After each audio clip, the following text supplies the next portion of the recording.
মানুষ মরে গেলে তখন হেফজখানা থেকে কিছু হাফেজ, কিছু মৌলানা মৌলবী দাওয়াত দেয়, মরার লাশ সামনে নিয়ে ওইখানে বসে তেলাওয়াত করে। বগুড়ায় কি করে? হ্যাঁ, করে করে। আচ্ছা, এবার আপনি আপনার বিবেককে জিজ্ঞেস করুন, লোকটা তো মারা গেছে, লোকটা কি করছে? সে কি শুনতেছে? তো সে যখন শুনছে না, তখন তারে মরা মানুষটারে কোরআন শুনে লাভ কি? আহারে আহারে কপাল। কাবিরা গুনহা, মৃত ব্যক্তির জন্য কোরআন খতম করা যাবে না। কাবিরা গুনহা, মুখে দোয়া করতে হবে, অর্থে দান করতে হবে। মৃত ব্যক্তির পাশে কোরআন তেলাওয়াত করা জায়েজ কিনা? আসসালামু আলাইকুম ওয়া রাহমাতুল্লাহি ওয়া বারাকাতুহু। মৃত ব্যক্তির পাশে বসে কোরআন তেলাওয়াত করা যাবে নাকি যাবে না? আমরা দেখি আমাদের সমাজে কেউ মারা গেলে হেফজখানা মাদ্রাসা থেকে কিছু ছাত্র নিয়ে এসে কোরআন শরীফ তেলাওয়াত করানো হয়। আসলে এটা কি সঠিক? এটা কি বৈধ? যদি আজকে আমরা এই পরিপূর্ণ ভিডিওটা দেখি, তাহলেই বুঝতে পারবো কোরআন শরীফ তেলাওয়াত করা জীবিত মানুষের জন্য নাকি মৃত মানুষের পাশে কোরআন শরীফও তেলাওয়াত করা যাবে। যদি আমরা দেখি তাহলেই বুঝতে পারবো। চলুন আমরা দেখে আসি, মৃত ব্যক্তির পাশে বসে কোরআন তেলাওয়াত করতে পারবো নাকি পারবো না। চলুন ভিডিওটা দেখে আসি। আসলে কোরআন মৃত ব্যক্তির জন্য নাজিল করা হয়নি। কোরআন এসেছে জীবিত মানুষের জন্য। এই জন্য এটা শুনবে জীবিতরা, শোনানো হবে জীবিতদের, আমল করবে জীবিতরা, আমল করতে বলা হবে জীবিতদের। তাই কোরআন মৃত ব্যক্তির সামনে বসে পড়াতে খুব বেশি ফায়দা আছে, এটা প্রমাণিত নয়। রাসূলুল্লাহ সাল্লাল্লাহু আলাইহি সাল্লাম বলেছেন, মানুষ যখন মারা যায় তার সকল আমল তখন বন্ধ হয়ে যায়, তবে তিনটি আমল চালু থাকে, ইল্লা মিন সাদাকাতিন জারিয়া, যদি সে নিজে সাদাকায়ে জারিয়া করে যায়। আর অন্য হাদিসে পাওয়া যায় যদি তার পক্ষ থেকেও সাদাকা করে তাও তার ফায়দা হবে। আর দ্বিতীয় হচ্ছে আও ওয়ালাদিন সালিহিন ইয়াদউ লাহ, যদি তার নেক সন্তান থাকে তার জন্য দোয়া করে, আর এই দোয়াটা যদি অন্যরাও করে তাহলে তার ফায়দা হবে। 3 নাম্বার আও ইলমিন ইউনতাফাউ বিহি, অথবা যদি এমন ইলম রেখে যায় যে ইলম দিয়ে মানুষ কল্যাণ পায়, অন্যের উপকার হয়, তাহলে সে সওয়াব পেতে থাকবে। মূলত মৃত্যুর পরে মানুষের সকল নেকামলি বন্ধ হয়ে যায়। তো কোরআন তেলাওয়াত আপনি করবেন, এটা তো আপনার আমল, মৃত ব্যক্তি তো পাওয়ার কথা নয়। হাদিসে আসছে, মান ক্বারা হারফাম মিনাল কোরআন ফালাহু আশরু হাসানাত। রাসূলুল্লাহ সাল্লাল্লাহু আলাইহি সাল্লাম বলেছেন, যে ব্যক্তি কোরআন তেলাওয়াত করবে একটি হরফ, তার জন্য 10 নেকি। তাহলে তেলাওয়াত যে করছে নেকি সে পাবে। তো মৃত ব্যক্তি তো আর তেলাওয়াত করছে না, উনি তো মরেই গেলেন, তাহলে উনি নেকি পাবেন কিভাবে? তো মানুষ মৃত্যুর পরে কিছু নেকি পায়, এ মর্মে হাদিস আছে। যে নেকিগুলো পায় সে নেকির ব্যাপারে স্পেশাল হাদিস থাকার কারণে আমরা সেগুলো স্বীকার করতে বাধ্য। সেগুলো শরীয়তে দলিল দ্বারা প্রমাণিত। যেমন যদি তার জন্য কেউ দোয়া করে, আল্লাহ তাআলা দোয়া শিখিয়েছেন পবিত্র কোরআন মাজিদে। তিনি বলেছেন, ওয়াল্লাযীনা জাউ মিন বা'দিহিম ইয়াকুলুনা রাব্বানা ইগফির লানা ওয়া লিইখওয়ানিনা আল্লাযীনা সাবাকুনা বিল ঈমান রাব্বানা ইগফির লি ওয়া লিওয়ালিদাইয়া ওয়া লিল মুমিনিনা ইয়াওমা ইয়াকুমুল হিসাব। এভাবে আমরা মানুষের জন্য ক্ষমা প্রার্থনা করব। আল্লাহর হাবিব সাল্লাল্লাহু আলাইহি সাল্লাম হযরত আবু সালামা রাদিয়াল্লাহু তাআলা আনহুর ইন্তেকালের পরে ওনার জন্য দোয়া করেছিলেন, আল্লাহুম্মা ইগফির লি আবি সালামাতা ওয়ারফা দারাজাতাহু ফিল মাহদিয়্যিন ওয়াখলুফহু ফি আকাবিহি ওয়াফসাহ লাহু ফি কবরিহি ওয়া নাব্বির লাহু ফিহি। আল্লাহর হাবিব মৃত্যুর পরে দোয়া করেছেন, এই দোয়ার ফলাফল মৃত ব্যক্তি পাবে, এটা হাদিস দিয়ে প্রমাণিত। কাবিরা গুনহা, মৃত ব্যক্তির জন্য কোরআন খতম করা যাবে না। কাবিরা গুনহা, মুখে দোয়া করতে হবে, অর্থে দান করতে হবে। ঢাকা কেন, উত্তর কাজীখানা, এইসব এলাকা কেন, চামর খান কেন, সারা পৃথিবী জুড়ে সবাই যদি মরা মানুষের নামে কোরআন মাজিদ পড়ে, তো মরা মানুষের 1 পয়সা উপকার করতে পারবে না। কোরআন যে পড়বে সেই 10 নেকি পাবে অক্ষর প্রতি। ও পরে আর একজনের নামে বক্সাতে পারে না। ধর্ম পাগল নয়, ধর্ম মনে করছো রাজশাহী চাপাই না হাওয়াই লাড্ডু, দোনো হাত পে লাড্ডু আए जो चाहे उसको खा ले, जो चाहे उसको छोड़ दे। ধর্ম পাগল নয়। এরকম ঘটনা রাসূলের কোনোদিন ঘটেনি, এরকম ঘটনা সাহাবীর কোনোদিন ঘটেনি। তাবির কোনোদিন ঘটেনি যে তারা কোরআন মাজিদ পড়ার বলছে, পড়ার পরে যে অমুকের কবরে বক্সিয়া দিলাম। কোরআন তেলাওয়াত চলবে না, সূরা ইয়াসিন চলবে না, এগুলি শরীয়ত নয়। শরীয়ত কি? তার ব্যাপারে ভালো ভালো কথা বলবেন, আল্লাহ লোকটাকে ক্ষমা করো, লোকটাকে জান্নাতবাসী করো, লোকটা ভালো ছিল, লোকটার অনেক অবদান, এইভাবে ভালো ভালো কথা বলো। তাহলে আপনার কথার উপর ফেরেশতারা কি বলে? আমিন। আল্লাহ লোকটাকে ক্ষমা করো, তখন ফেরেশতারা বলে আমিন। ফেরেশতাদের সংখ্যা কত? হাজারো লক্ষ কোটি ফেরেশতা। আপনি বলছেন লোকটাকে ক্ষমা করো, আল্লাহ লোকটা মারা যাচ্ছে, লোকটাকে ক্ষমা করো, লোকটার উপরে দয়া করো, লোকটার পাপ ক্ষমা করো, জান্নাতুল ফেরদাউসের মেহমান হিসেবে কবুল করো। আপনার প্রত্যেকটা কথার সাথে সাথে ফেরেশতারা বলছে আমিন, আমিন, আমিন। মৃত ব্যক্তির পাশে বা তার কবরের পাশে কোরআন মজিদ খতম করার বিধান কি? কোরআন হলো জীবিতের জন্য।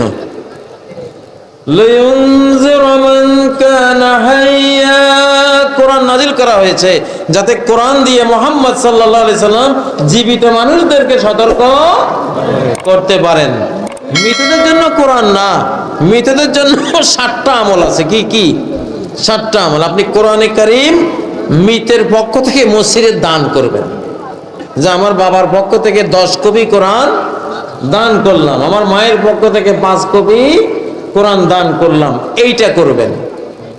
আর মৃত ব্যক্তির জন্য 2 নম্বর মসজিদ বানাইতে পারেন, তাদের পক্ষ থেকে মসজিদ বানিয়ে দিলাম। 3 নম্বর বীরান হাফারাহা, মা বাবার পক্ষ থেকে মৃত ব্যক্তির পক্ষ থেকে একটা ডিপ টিউবওয়েল, একটা সাধারণ টিউবওয়েল ওই এলাকায় যেখানে গরিব লোক, টিউবওয়েল নাই, পানি নেই, পানির অসুবিধা, সেখানে দিয়ে দিলেন, এটা চলবে। নাহরানাজরাহ, একটা খাল অচল হয়ে আছে, এটাকে খনন করে পানি সেচের সুন্দর আয়োজন করে দিলেন, কৃষকরা এখান থেকে পানি নিল, এই পানির প্রতি বিন্দুর সওয়াব আপনার ওই মুর্দা পেয়ে যাবে। তো মানুষের জন্য কোরআন নাজিল হয়নি। আল্লাহ সুবহানাহু ওয়া তাআলা সূরা ইয়াসিনে স্পষ্ট করে বলছেন লিউনদিরা মান কানা হাইয়া, এটা জীবিত মানুষকে সতর্ক করার জন্যই। তো এটা জীবিতদেরকে শুনাইলে, জীবিতদেরকে যদি আমি এটা তাফসীর শুনাই, ব্যাখ্যা শুনাই, আমল করে, জীবিত মানুষ উপকৃত হবে, সমাজ উপকৃত হবে, দেশ উপকৃত হবে, সবাই উপকৃত হবে। কিন্তু মাইয়াতকে কোনো কিছু শোনানো যায় না। কোরআনে কারিমে অনেকগুলো আয়াত আছে, ইন্নাকা লা তুসমিউল মাউতা, যে আপনি মাইয়াতকে শোনাতে পারবেন না। তাহলে মাইয়াত আমার এই কোরআনে কারিম তেলাওয়াত শুনবে না, তার পক্ষে শোনাও সম্ভব না। আর এখানে সবচেয়ে বড় কথা হলো যে নবী সাল্লাল্লাহু আলাইহি ওয়াসাল্লামের ইন্তেকালের পরে বা সাহাবায়ে কেরামের ইন্তেকালের পরে অসংখ্য সাহাবায়ে কেরাম, তারপর সাহাবায়ে কেরামের স্ত্রী, সাহাবায়ে কেরামের আত্মীয়স্বজন, তাবেঈনে কেরাম, তাবেঈনে কেরাম, সালফে সালিহিনদের আইম্মায়ে কেরাম সবাই ইন্তেকাল করেছেন, কিন্তু কারো এরকম তার লাশের পাশে, মাইয়াতের পাশে বসে বসে কোরআনে কারীম তেলাওয়াত করা হয়েছে এরকম কোন দলিল প্রমাণ কোথাও আসে না। মানুষ মারা গেলে সে মৃত ব্যক্তির কাছে কোরআন তেলাওয়াত করা যাবে না, এটা সম্পূর্ণ হারাম, বিদআত, নাজায়েজ ইত্যাদি, নাউযুবিল্লাহি মিন যালিক। অথচ এই ব্যাপারে ফতোয়া আলমগীরের মধ্যে প্রথম খণ্ডে 173 পৃষ্ঠার মধ্যে স্পষ্ট উল্লেখ রয়েছে, ওয়ায়ুস্তাহাব্বু কিরাআতু সূরাতি ইয়াসিন ইনদাহু কাযা ফি শারহি মুনিয়াতিল মুসাল্লি লিইবনে আমিরিল হাজ। অর্থাৎ স্পষ্ট উল্লেখ যে মাইয়াতের কাছে বসে সূরা ইয়াসিন পাঠ করা মুস্তাহাব, জায়েজ তো বটেই, বরং এটা মুস্তাহাব। এই ব্যাপারে একটা সহিহ হাদিস আপনাদের দেখাচ্ছি, যে হাদিসটা সিহাসিতার অন্যতম কিতাব সুনান ইবনে মাজার দেওবন্দি ছাপা 105 পৃষ্ঠার মধ্যে উল্লেখ, হাদিস নম্বর 1448, সুনান আবি দাউদের 2131 নম্বর হাদিস, মুসনাদ আহমদের 20301 নম্বর হাদিস, ইমাম বাইহাকির মারিফাতুস সুনান ওয়াল আসার গ্রন্থের 7309 নম্বর হাদিস, ইমাম হাকিম রাহমাতুল্লাহ আলাইহির আল মুস্তাদরাক এই গ্রন্থের 2074 নম্বর হাদিস। এছাড়াও মুসান্নফ ইবনে আবি শাইবাতে 10853 নম্বর হাদিস উল্লেখ রয়েছে এইভাবে, আন মাকাল ইবনে ইয়াসার ক্বালা রাসূলুল্লাহ সাল্লাল্লাহু আলাইহি ওয়াসাল্লাম ইকরাউহা ইনদা মাউতাকুম ইয়ানি ইয়াসিন। অর্থাৎ বিখ্যাত সাহাবী হযরত মাকাল ইবনে ইয়াসার রাদিয়াল্লাহু আনহু বলেন, আল্লাহ রাসূল সাল্লাল্লাহু আলাইহি ওয়াসাল্লাম বলেছেন, তোমরা তোমাদের মৃতদের কাছে সূরা ইয়াসিন তেলাওয়াত করো। এখানে সুস্পষ্ট প্রমাণিত হয় মাইয়েতের কাছে সূরা ইয়াসিন বা কোরআন তেলাওয়াত করাটা রাসূল সাল্লাল্লাহু আলাইহি সাল্লামের সহিহ হাদিস বা রাসূলের আদেশ দ্বারা প্রমাণিত। অনুরূপ আরেকটা হাদিস আমি আপনাদের দেখাচ্ছি, যে হাদিসখানা উল্লেখ রয়েছে তারিখ আসবাহান গ্রন্থের প্রথম খণ্ডের 229 পৃষ্ঠায় ইমাম আবু নাঈম ইসফাহানি রাহিমাহুল্লাহ উল্লেখ করেছেন, এবং কাজী শাওকানি নাইলুল আওতার কিতাবে 1369 নম্বর হাদিসের ব্যাখ্যা উল্লেখ করেছেন। দেওবন্দের মৌলানা খলিল আহমদ সাহারানপুরি তিনি বজলুল মাজহুদ ফি হল্লে আবি দাউদ সেই কিতাবের 14তম জিলদের 59 নম্বর পৃষ্ঠা উল্লেখ করেছেন, এবং ইমাম মুল্লা আলী কারি রহমাতুল্লাহ আলাই মেশকাতের সরা মেরকাতের 1622 নম্বর হাদিসের ব্যাখ্যায় তিনি হাদিসখানা উল্লেখ করেছেন এইভাবে, আন আবি দারদাই ক্বালা রাসূলুল্লাহি সাল্লাল্লাহু আলাইহি ওয়াসাল্লাম মা মিন মাইয়িতিন ইয়ামুতু ফায়াকরাউ ইনদাহু ইয়াসিন ইল্লা হাওয়ানাল্লাহু আলাইহি। অর্থাৎ বিখ্যাত সাহাবী হযরত আবু দারদা রাদিয়াল্লাহু আনহু বলেন, আল্লাহ রাসূল সাল্লাল্লাহু আলাইহি ওয়াসাল্লাম স্পষ্ট বলেছেন, কোন ব্যক্তি যখন মৃত ব্যক্তির মাথার কাছে বসে বা নিকটে বসে সূরা ইয়াসিন তেলাওয়াত করে, সেই উসিলাই তার শাস্তি আল্লাহ তাআলা সহজ করে দিবেন, তার জন্য পরকালের যে কঠিন বিচার সেটা আল্লাহ তাআলা সহজ করে দিবেন। সুবহানাল্লাহ। এছাড়া আরো বহু সংখ্যক হাদিস আমাদের কাছে মওজুদ রয়েছে। আমরা সংক্ষিপ্ত মুখতাসার দেখতে পেলাম, যারা এগুলি বলে বেড়াচ্ছে যে মাইয়েতের কাছে, মৃত ব্যক্তির কাছে কোরআন পড়া যাবে না, সূরা ইয়াসিন পড়া যাবে না, এগুলি হারাম বিদআত, তারা আসলে রাসূল সাল্লাল্লাহু আলাইহি সাল্লামের হাদিসের কথা বলে ঠিকই, কিন্তু রাসূলের সত্যিকার হাদিসগুলি তারা আমল করে না। মানুষকে ধোঁকা দিয়ে ইবনে আব্দুল ওয়াহাব নজদি ট্যাবলেট পান করিয়ে তারা মানুষের আমল নষ্ট করতেছে। আপনারা সবাই সতর্ক থাকবেন, এবং তাদের প্রতি আমাদের পক্ষ থেকে ওপেন চ্যালেঞ্জ রইল, সরাসরি সবসময়ের জন্য তাদের জন্য একটা চ্যালেঞ্জ রইল, যদি তারা ইলমের বহর থাকে আমাদের সাথে মোকাবেলা করবে। আমরা কোরআন সুন্নাহ থেকে প্রমাণ করব যে মাইয়েতের কাছে সূরা ইয়াসিন তেলাওয়াত করা জায়েজ, কোরআন তেলাওয়াত করা মুস্তাহাব এবং জায়েজ, আর তারা যদি পারে কোরআন সুন্নাহ থেকে প্রমাণ করবে নাজায়েজ। মানুষ দিয়ে কোরআন খতম করালে সেই সওয়াব মৃত ব্যক্তি পাবে কিনা, শরীয়ত কি বলে এই ব্যাপারে জানিয়ে বাধিত করবেন। প্রিয় ভাই, কোরআন খতম মূল বিষয় না, মূল বিষয় হলো কোরআন তেলাওয়াত করানো, অর্থাৎ যে কোনো নেক আমল করা। শুধু কোরআন নয়, যে কোনো নেক আমলের মাধ্যমে মৃতের ইসালে সওয়াব, মৃত ব্যক্তিকে সওয়াব পৌঁছানো, এটি ইসলামের একটি স্বীকৃত একটি পদ্ধতি বা একটি পন্থা। এর মাধ্যমে জীবিত ব্যক্তিরা মৃতদের উপকার করতে পারে ইসালে সওয়াবের মাধ্যমে, অর্থাৎ তাকে কোনো নেক আমলের সওয়াব পৌঁছে দেওয়া। তো নেক আমলের সওয়াব পৌঁছাতে হলে আমাদের প্রথম জানতে হবে যে আমলটি আমি করলাম সেটি তো নেক আমল হতে হবে। যেই আমলটি করা হবে সেটি যদি কোরআন সুন্নাহ সম্মত হয়, সেটি যদি ইসলামী শরিয়া মোতাবেক হয়, সেটি যদি নেক আমল হয়, তাহলে এটার দ্বারা যে আমলকারী তার সওয়াব হবে। এখন সে যখন আমলকারীর সওয়াব হলো, তখন আমলকারী সেই সওয়াবটাকে মৃত ব্যক্তির জন্য ইসালের নিয়ত করতে পারে। আল্লাহ রাব্বুল আলামিন সেই সওয়াবটুকু মৃত ব্যক্তির তার আমল নামায় আল্লাহ পাক পৌঁছে দিবেন। কিন্তু যে আমল করছে সে যদি আমলটা সহিভাবে না করে, সে যদি পার্থিব কোনো বিনিময় নিয়ে আমল করে, যেই আমলে পার্থিব বিনিময় নেওয়া হয় সেই আমলে আখিরাতের কোনো সওয়াব হয় না। সুতরাং সে আমলে যখন আখিরাতের কোনো সওয়াব হলো না, তো সে মৃত ব্যক্তির জন্য কি ইসালে সওয়াব করবে? কাজী ইসালে সওয়াব যেখানে উদ্দেশ্য, সেখানে কোনো ধরনের পার্থিব লেনদেন, হাদিয়া দেয়া নেয়া, এটা সম্পূর্ণরূপে নিষিদ্ধ। যদি কেউ এভাবে হাদিয়া নেয় তাহলে এখানে কোনো সওয়াব হবে না এবং এটি জায়েজ হবে না। কোরআন দিয়েছেন আল্লাহ মানুষকে হেদায়েত দেওয়ার জন্য। কিসের জন্য বলেন তো? লিন্নাস। লাম শব্দটা আরবি গ্রামার অনুযায়ী 19টা অর্থে ব্যবহার হয়। এর 13 নম্বর কায়দায় লেখা আছে, লাম ব্যবহার করা হয় জীবিত মানুষদের জন্য, জীবন যাদের আছে তাদের জন্য। আল্লাহ তাআলা এখানে হুদাল লিন্নাস দিয়ে জানিয়েছেন কোরআন হেদায়েত দেবে জিন্দা মানুষদের। কাদের? মরা মানুষের জন্য কোরআন এসেছে না। জীবিত যতদিন আছেন আপনার জন্য কোরআন লাগবে। দুর্ভাগ্যজনক হলেও সত্য, বাংলাদেশে কোরআনে কারীম জীবিত মানুষদের সামনে পড়া, বোঝানো, আমল করা, এই সিস্টেম আজ দিন দিন উঠে যাচ্ছে। যা করবেন কোরআন নিয়ে করেন মরা মানুষের জন্য। 3 দিন, 7 দিন, 40 দিন, 1 বছর, বছর বছর বের করেন, অসুবিধা নেই। যারা মরে গেছে তাদের জন্য।